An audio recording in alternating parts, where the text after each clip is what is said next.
Here's the big challenge of life. You can have more than you've got because you can become more than you are. That's the challenge. And of course, the other side of the coin reads, unless you change how you are, you'll always have what you got. I have found in my experience that income does not far exceed personal development. Now, sometimes income takes a lucky jump, but sure enough, unless you grow out where it is, it'll usually come back where you are. Life has strange ways. If somebody hands you $1 million, best you become a millionaire quickly, so you get to keep the money. Otherwise, sure enough, it'll disappear. Somebody once said, if you took all the money in the world, divided it up equally among everybody, it would soon all be back in the same pockets. Incredible. Success is something you attract, not something you pursue. Success is looking for a good place to stay. So instead of going after it, you work on yourself. Personal development. See, the major question to ask on the job is not what are you getting? The major question to ask on the job is, what are you becoming? See, the big question is not what am I getting paid here? The big question is, what am I becoming here? Because true happiness is not contained in what you get. Happiness is contained in what you become. So that's our major subject for tonight, personal development. Of all the assignments Mr. Shoaff gave me at age 25, this was probably the most difficult. In fact, I'm still working on this one. I think it's an unending challenge to see what you can become. The next subject is called Basic Laws. And it's good to study the basics. And I call these basics primarily because they come from the Bible. Now, I'm not a theologian or a minister, and that'll be apparent. But Mr. Shoaff taught me that the Bible was a good textbook for ideas and stories and success equations, how to live the better life. I found out that was true. He also taught me that the Bible is as practical as it is spiritual, and I found out that's true.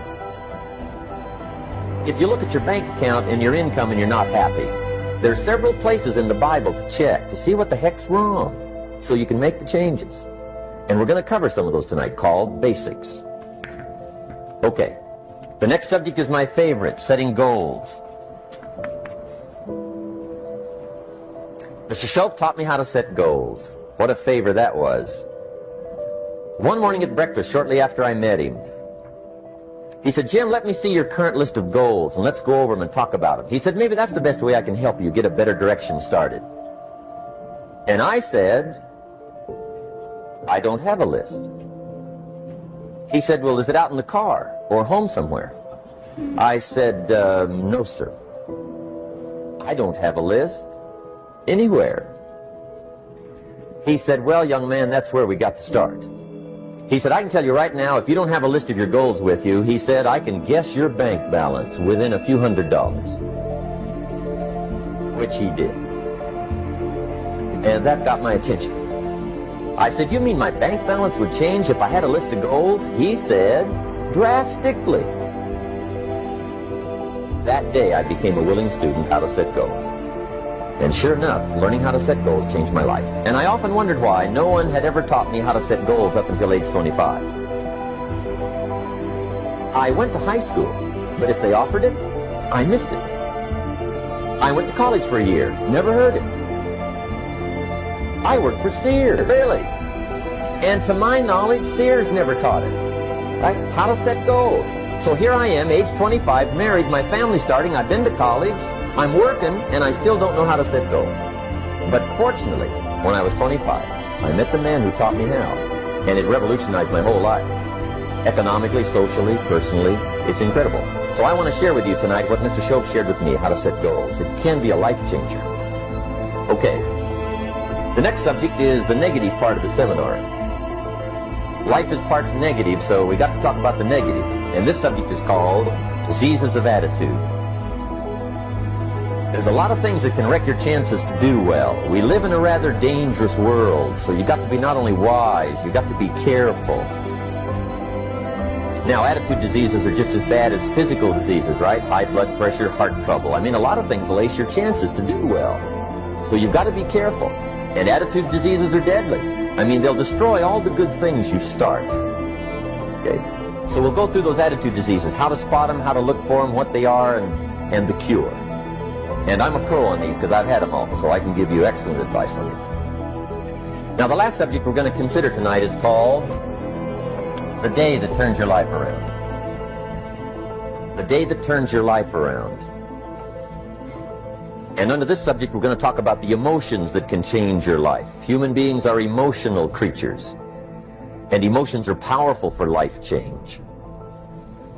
Now, of course, emotions are so powerful they can go either way on you. Emotions can either build or destroy. So you really have to employ emotions properly. We call civilization the intelligent management of human emotions. If you can intelligently apply your emotions in the right direction, no telling what can happen. Could turn your life around one day would be sufficient. So major key to your better future is you. And I'd like to have you underline two words just to give it some added punch. Underline the word major and the word you, so that it reads, the major key to your better future is you. Now, my first suggestion is transfer this to a card or something where you can put it up where you can see it every day. Preferably put it up where you can see it at the beginning of the day, before you go off to put the day together. This is a good phrase just to glance at, to keep in mind as you're putting the day together. It's called the silent seminar. If you'll just let this talk to you during the day, I found it to be tremendously helpful. The major key to your better future is you. Big share of my life now, I didn't have this one quite figured out. Among a lot of things I didn't have quite figured out. Many things used to puzzle me back in those early days. I used to wonder why two people could work for the same company, one make twice as much money. Now, see, that used to puzzle me. And maybe they were the same age, graduated from the same school, live in the same community, work for the same company, with the same products and the same services. They've got the same traffic, the same problems, and one makes $1,000 a month, the other one makes $2,000 a month. Now, that was my puzzling question. Why would this long list be the same and the money twice as much? I asked, what's the difference between $1,000 a month and $2,000 a month? And I don't mean $1,000 a month, right? I can figure that out. But what makes the difference? Why would one person do twice as well, 3 times as well? Speaking economically, now I know there's more than one way to do well. I understand that. But in this little narrow area called compensation, what's the difference? Well, back then, with my faulty thinking, I'm trying to reason it out. I thought, well, maybe time makes some of the difference, right? Some people do better because they have more time. I used to say, Harold ought to be able to do well. He's got a lot of time. If I had all of Harold's time, I could do well. Now, that's got to be dumb, right? Number one, you can't get somebody else's time. A guy says to me one time, he says, you know, if I had some extra time, I could make some extra money. I said, then forget it. There isn't any extra time. Hey, when the clock strikes 12 midnight, that about wraps it up, right? I mean, you can look around the gongs there for a little more, but it's over. You say to the guy, what are you doing? He says, I'm looking for extra time. See, they'll come and take you away, right? There isn't any more time. Now, if you can't get more time, which you can't, what could you get more of that would make a difference in economic results? And here's the key word. Make it a part of your notes. We're going to consider it tonight. The word is value. And I have a little phrase for your notes. Value makes the difference in results. Value makes the difference. You can't get more time, but you can create more value. Probably one of the most important clues among so many things he taught me, but this was in those early days. Mr. Schoaf was very kind, but he was also very abrupt, and he had these interesting questions to ask. I'm giving him a little rundown one day on how things hadn't worked out for me. He said, Mr. Rohn, I've got the answer for you if you will listen carefully. And listen carefully I did that day and for the next 5 years. If somebody's wealthy and happy, you've got to listen. He said, Jim, I've only known you a short time. But he said, it's already my honest opinion that for things to change for you, you've got to change. That wasn't quite the answer I was looking for. But that's the answer he gave me, and I pass it along to you on this warm summer evening in Anaheim, California, 1981. For things to change for you, you've got to change. Otherwise, it isn't going to change. Before I met Mr. Shove, I used to say, I sure hope things will change. Right? That seemed to be my only hope. If it isn't going to change, I'm in serious trouble. And then I discovered it isn't going to change, so I'm in serious trouble. See, I can tell you what the 80s are going to be like. You have dropped into the right place. I did a seminar one time for Standard Oil executives and management in Honolulu. And we're having a conference one day on this big conference table. And one of them said to me, Mr. Rohn, you know some fairly important people halfway around the world. What do you think the 80s are going to be like? I said, gentlemen, I do know the right people. I can tell you. So they all listened very carefully. And I said, gentlemen, based on my wide experience, I can really honestly say to you, in my opinion, in the 80s, it's going to be about like it's always been. Aren't you glad you came? That's inside. I don't pass that around just everywhere. Now, of course, I said that to make a point, but I also said it because it's accurate. It's going to be about like it's always been. It isn't going to change. The tide comes in and then what? Goes out. For 6,500 years that we know of, recorded history, and probably long before that. So it is not going to change. It gets light and then what? It turns dark. 6,500 years. See, it's not likely to change. And we're not to be startled by that. And if the sun goes down, the guy says, what's happened, what's happened? It means he hasn't been here long, I guess, right? It always goes down about this time. The guy says, well, I don't like that arrangement. Well, you got to talk to somebody besides me, right? It gets light, then it turns dark. In rotation, the next season after fall is what? Winter. Pray tell, how often does winter follow fall? Every year regularly for the last 6,500 that we know of. See, it is not going to change. Now, some winters are long, and some are short, and some are hard, and some are easy, but they always come right after falls. It isn't going to change. Sometimes you can figure it out, sometimes there's no way to figure it out. Sometimes it goes well, sometimes it gets in a knot. Sometimes it sails along, sometimes it gets in reverse. See, that's not going to change. The last 6,000 years reads like this: opportunity mixed with difficulty. That's how it reads. It isn't going to change. A man says, well, if it isn't going to change, how will my life ever change? Answer, when you change. And whether I'm talking to high school kids or business executives, my message is always the same. And it goes like this: the only way it gets better for you is when you get better. Let me give you the 4 major lessons in life to learn. Here's 4 majors. It's good to study the majors. In our weekend seminar we teach, some people don't do well because they major in minor things. You've got to be on the lookout. At the end of every week, end of every month, you've got to check, make sure you're not spending major time on minor things. Okay, we go through that whole series. Majors and minors. Now, let me give you 2 phrases before we get to the 4 majors. This will set it up and you'll see where I'm going. 2 key phrases for your notes. Here's the first one. Life and business is like the changing seasons. That's the first phrase. Life and business is like the changing seasons. One of the best ways to describe life, it's like the seasons. Frank Sinatra sings, life is like the seasons. Now here's the second phrase. Very important. You cannot change the seasons, but you can change yourself. You can't change the seasons, but you can change yourself. And see, that's how life gets better for you, not by chance, but by change. 4 major lessons in life to learn. Here they are. Number 1, Learn how to handle the winters. That's lesson 1. They come right after falls, with regularity. Some are long, and some are short, and some are hard, and some are easy, but they keep coming.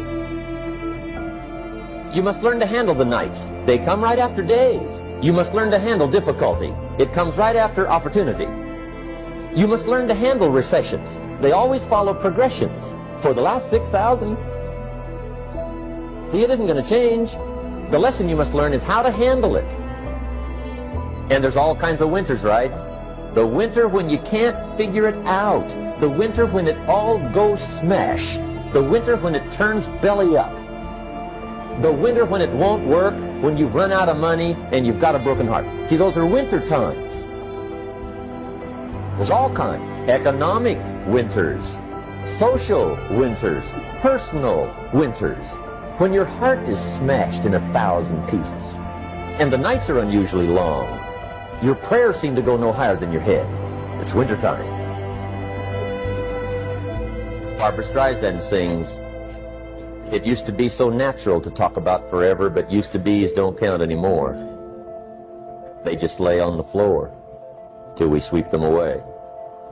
You don't sing me love songs, and you don't say you need me, and you don't bring me flowers anymore." A song of winter. But see, the disappointments come. Those are normal. That's part of life. But the question is, how do you handle it? How do you handle the coming winters and the disappointments and the down times? Well, you can't get rid of January by tearing it off the calendar. But here's what you can do. You can get stronger, you can get wiser, and you can get better. The winters won't change, but you can. And that's how life changes for you. See, before I understood, when it was winter, I used to wish it was summer. I didn't understand. When it was hard, I used to wish it was easy. I didn't know. And then Mr. Shoaff gave me a part of his very unique philosophy when he said, "Don't wish it was easier, wish you were better." See, that triggered my whole life change. Don't wish for less problems, wish for more skills. Don't wish for less challenge, wish for more wisdom. That's the key. So that's lesson 1, learn how to handle the winters. Here's lesson 2. Learn how to take advantage of the spring. That's the second. Spring is called opportunity. And spring follows winter. What a great place for it. If you were going to put it somewhere, that'd be the place to put it, right after winter. And pray tell, how often does spring follow winter? Every year with regularity, 6,000. You can almost count on it. See, opportunity always comes. Days follow nights. Isn't that terrific? Opportunity follows difficulty. But here's what you must learn to do. Underline these 2 words in that key phrase. Take advantage. Underline those 2. You must learn to take advantage of the spring. See, just because spring rolls around is no sign you're going to look good come fall. You got to do something with it. In fact, you have to get good at one of 2 things in life. Planting in the spring or begging in the fall. Or get somebody to do it for you. See, those are about the only alternatives. Now here's what else you must do. Take advantage of the springs quickly, because there's only a few. Just a handful of springs have been handed to each of us. They don't come forever. Life is fairly brief. So you got to read every book you can get your hands on what to do with your springs while they're here. And take advantage, they soon run out. The Beatles wrote, "Life is so short." So whatever you're going to do with your life, you got to get at it. Don't just let the springs pass. Here's the third major lesson in life to learn. Learn how to protect your crops all summer. You got to take care of what you start. Sure enough, as soon as you've planted your garden in the spring, the busy bugs and the noxious weeds are out to take it. And here's the next bit of truth. They will take it unless you prevent it. And that's the third major skill to learn. You've got to learn to prevent the intruder from taking all the good you start. It's one of the challenges. Here's two key phrases under number 3. First one, all good will be attacked. On this planet. Maybe not the next one we get to, but on this one, all good will be attacked. Every garden will be invaded. Not to think so is naive. And here's the second phrase. All values must be defended. Political values, social values, community values, family values, marriage values, friendship values, business values. Every garden must be tended all summer. Third major lesson. Now here's number 4. Fourth major lesson in life to learn. Learn how to reap in the fall without complaint. Learn to reap come harvest time without complaint. Take full responsibility for what happens to you. It's one of the highest forms of human maturity, accepting full responsibility. It's the day you know you've passed from childhood to adulthood, the day you accept full responsibility. And another note, learn to reap in the fall without apology. Without apology if you do well, and without complaint if you don't. That's maturity. I used to have that long list of reasons why I wasn't doing well. To explain. You got to explain, right? Otherwise you're going to look bad. I used to have this funny list called Reasons for Not Looking Good. To blame the government. I mean, you can believe that or not. It was at the top of my list. I had a lecture second to none. The government. That was on my list. I used to blame taxes. Look what you got left after they take everything. And they expect you to do well. That was on my list there. Prices, that one's easy, right? You walk into the supermarket with $20, come out with a little half bag. So I had that on the list. I used to blame the weather. I blamed the traffic. I used to blame my car. I blamed the manufacturers. I used to blame the company. I blamed company policy. I used to blame the training program. I thought it was good. I'll never forget one day, Mr. Schoaf was very kind, but he was also very blunt. And this was no exception. And I'm glad he was blunt. There's a lot of things I'd have missed if he hadn't been blunt. One day, with sort of a curious look on his face, he said, Jim, just out of curiosity, tell me, how come you haven't done well up until now? Excellent question. Well, so I won't look too bad, I'll go through my list. And this list I just gave you, I put that on him. And he was very patient. He let me go through the whole thing, the government, the weather. I went through this whole thing. When I finished, he looked my list over very carefully. He said, Mr. Rohn, big problem with your list. You ain't on it. I went to work for him a few months later. I learned very quickly to tear up my list, reasons for not doing well, and I threw it away. And I got me a fresh piece of paper. And I put one word on it. Me. There's a Black Heritage spiritual that says it's not my mother nor my father, nor my brother nor my sister, but it's me, oh Lord, standing in the need of prayer.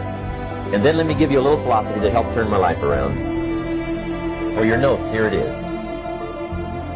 It's not what happens that determines the quality or the quantity of your life. It's not what happens. And the reason is because what happens to about everybody. No different. The sun went down on all of us last night. A common event, a happening. And I found out that the same things can happen to two different people. One gets rich and one stays poor. Why is that? It's because it's not what happens, but rather it's what you do that changes everything. So that's a key phrase. It's not what happens, it's what you do. What happens is about the same. You might put that in parentheses here. Same. What people do, that's what's different.